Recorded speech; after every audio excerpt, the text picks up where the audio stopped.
Hello, my dear learners. Welcome back to online learning platform of Shri Basava Public School.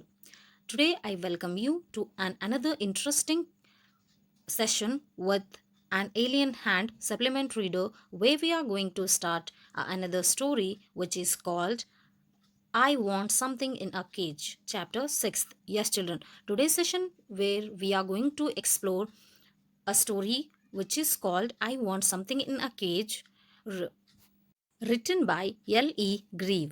Yes, today's session is going to be all about first part reading and explanation. So let's start this video with animation part. I want something in a cage. Mr. Purcell owned a pet shop. He sold cats, dogs, monkeys, birds, fish food, bird seed, and beautiful cages. Mr. Purcell's shop was filled with the sounds of birds and animals. Mr. Purcell was so used to the noise around him that he barely noticed it. After opening his shop, he read the newspaper from end to end to pass the time. One cold day, as Mr. Purcell was reading the newspaper, he noticed a man standing at the shop's entrance. He didn't seem to have rung the doorbell. Mr. Purcell thought there was something strange about the man. The man wore a new suit which did not fit him well, and his hair was trimmed really short. He asked Mr. Purcell to give him something that was in a cage. Hearing this strange demand, Mr. Purcell was a little confused. Mr. Purcell suggested white rats as a possible option, but the man demanded a bird. He saw a pair of doves in a hanging cage and offered to pay $5 for them because that was all the money he had. Mr. Purcell immediately handed over the cage with the two doves to the man. The man noticed the impatient movement of the other animals and birds in their cages. He wondered how Mr. Purcell was not bothered by the caged animals around him.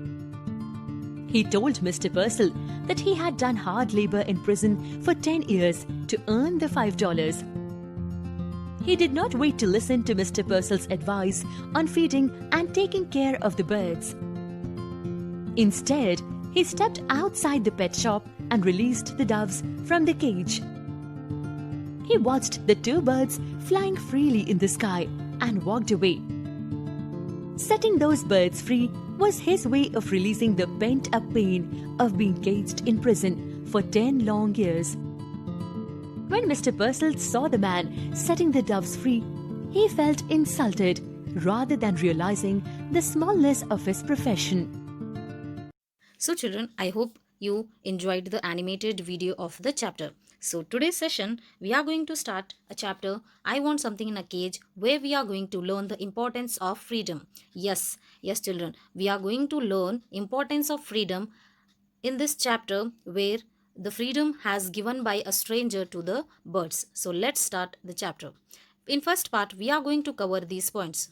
Mr. Purcell owns a pet shop. There is a constant noise of screeching and twittering in the shop, but Mr. Purcell is happily unaware of it. One cold morning, a strange customer calls. Children, in first part, we are going to see that there is a shop of pet where which belongs to Mr. Purcell, who is owner of the pet shop, where he kept varieties of pets where customers comes and purchase pets from him. And there will be always noise in his shop because he was having different kind of animals in his shop, so they were making noise in the shop, but that never bothered to Mr. Purcell. He was a very happy man.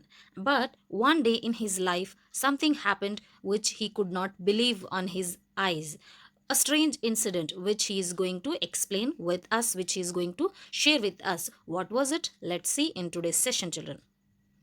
Mr. Purcell did not believe in ghosts. Nevertheless, the man who bought the two doves and his strange act immediately thereafter left him with a distinct sense of the uncanny, as though behind his departed customer there had lingered the musty smell of an abandoned haunted house. So children, in the first paragraph there are 2 to 3 difficult words. So please underline it and write it in your classwork. First difficult word is uncanny. It means remain. Uncanny. Underline it and write the meaning. Uncanny. It means remain. And underline another word departed. It means lost or dead. Lost or dead. Departed. And another word is lingered. It means stay. It means stay. So, in the first paragraph, Mr. Purcell started to share that weird incident of him which he felt very miserably and which he was still strange, which he is still confused by sharing that incident with us, because once in his shop there was a man whose act made him uh, made him to think of ghost, and he was a man who never believes on ghost. So one day which customer came, a strange customer whose act immediately left him in a fear and sense of remainness. So children, in the first paragraph he is saying about a customer who came and who came suddenly and bought two doves, and the act which he does after purchasing those doves, and suddenly he disappeared from the street, which made him so thoughtful, which made him fear about it, which, yeah, and also that moment when he vanished, when when he lost the customer, that time he felt the abundant musty, a bad smell of haunted house. Mr. Purcell was a small, fuzzy man, red cheeks and a tight melon stomach. Large glasses magnified his eyes so as to give him the appearance of a wise and genial owl. He owned a pet shop. He sold cats and dogs and monkeys. He dealt in fish food and bird seed, prescribed remedies for ailing canneries, and displayed on his shelves long rows of ornate and gilded cages. He considered himself something of a professional man. Second stanza, second paragraph doesn't have too many difficult words. So children, here in the second stanza, Mr. Purcell description has been given here. He looks a very small man, a fuzzy man, and he has a red cheeks and he has a melon-like stomach, and he wear large glasses which magnifies, which enlight the beauty of his eyes, and all over he looks like a genial owl when he sits on his counter. And he has a pet shop where he sells cats, dogs, monkeys, and he also sells here fish food and bird seed, and he also prescribed or give remedies for the ailing or suffering animals, and he displayed on his shelves cage, different kind of or different shapes of cages. So himself he thought as a professional man in this work. Okay, next paragraph. A constant stir of movement pervaded his shop. Whispered twitters, sleigh rustling, squeals, chips, and sudden squeaks. Small feet scampered in frantic circles. Frightened, bewildered, blindly seeking across the shelves, pulsed this endless flicker of life. But the customers who came in said, "Aren't they cute? Look at the little cage. They are sweet." And Mr. Purcell himself would smile and briskly rub his hands and emphatically shake his head. So, children, in this paragraph, he is talking about his interesting and colorful and very noisy shop. Okay, there will be always noise of birds, monkeys, dogs, cats. They will be always busy in twittering, rustling, squealing, chipsing, chips sound and whispered sounds. And also, whoever visits to his shop, they will be always praising the shop beauty and the small cages which he kept, and the birds, colorful birds, everything. Whoever visits to his shop, they used to praise, and they used to say, "Aren't they cute?"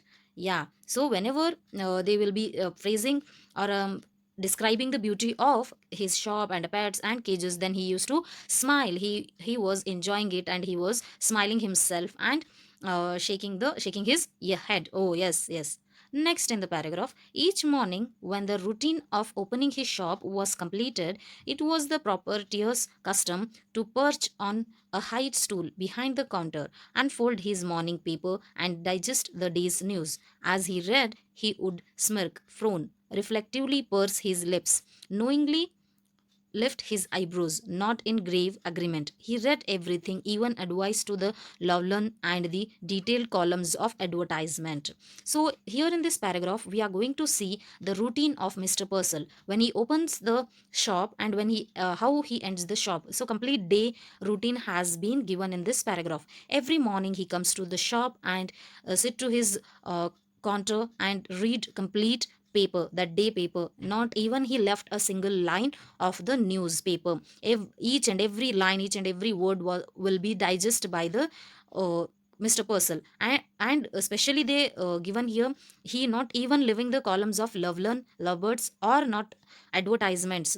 So everything he used to read and giving the uh,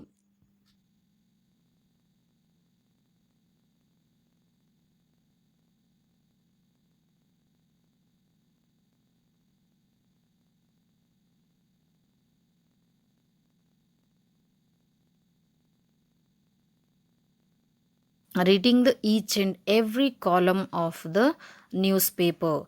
As they mentioned here, love lawn, it means suggestions giving to the uh, love or a couples. He is also reading that columns and also advertisements.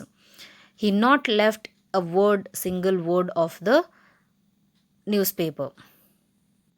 It was a rough day. A strong wind blew against the high plate glass windows. Smoke filmed the wintry city, and the air was grey with the thick frost. Having completed his usual task, Mr. Purcell again mounted the high stool and unfolded his morning paper. He adjusted his glasses and glanced at the day's headlines. Chirping and squeaking and mewing vibrated all around him, yet Mr. Purcell heard it no more than he would have heard the monotonous ticking of a familiar clock. So, children, in this paragraph, as usual, his routine started with the newspaper, and that time the climate was not good and it was quite strange day for him. He sit on his stool and he climbed and he sat on his stool and he unfolded the newspaper and he adjusted the glasses and started to read the newspaper. And that time he was hearing the chirping sound, mewing sound, all the sounds of pets which he has in the shop, but it was for him like a clock sound. There was a bell over the door that jingled whenever customers entered.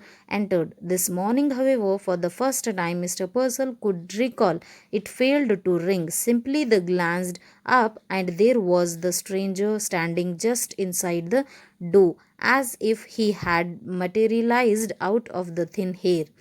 Children, there is a speciality of Mr. Purcell's shop where he hang a bell on the door. If anybody enters, then it was ringing. So that day when he was which he is talking about here, that day the bell was failed because a stranger came and stood in front of him.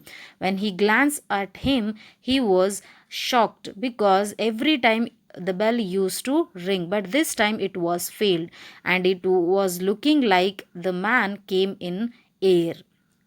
The storekeeper slid off his stool. From the first instant, he knew instinctively, unreasonably, that the man hated him. But out of habit, he rubbed his hands briskly together, smiled, and nodded. Good morning, he beamed. What can I do for you? So, children, soon after that instant, he slid from his stool, and for that moment itself, he understand that the man who entered the shop, he was unreasonably hating him. But as usual, his habit, he rubbed his hand and smiled to the customer, and he asked, good morning. He said good morning, and he asked that, "Oh, how can I help you, or what can I do for you?" So till here there is a first part. After that, when the conversation starts, when after this sentence, when he asks, can how can I help you,